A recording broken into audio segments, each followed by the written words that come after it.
Untuk menciptakan wilayah yang kondusif serta maju, diperlukan sinergitas yang solid antara TNI dan Polri, serta seluruh komponen masyarakat.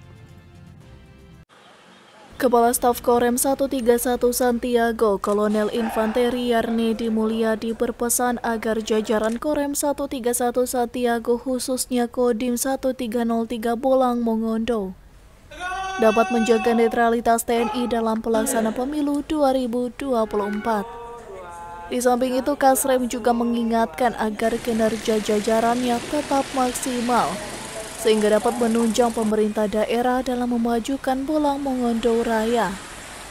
Hal ini pun disampaikan Kasrem saat memimpin serah terima jabatan pejabat Kodim 1303 Bolang Mongondo dari Letkol Infanteri Topan Angker kepada Letkol Infanteri Fahmil Haris pada Kamis kemarin.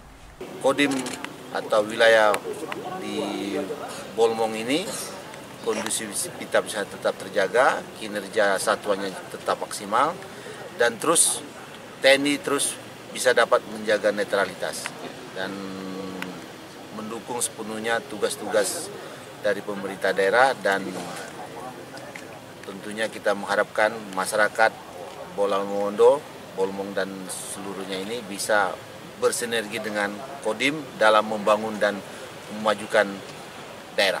Demikian.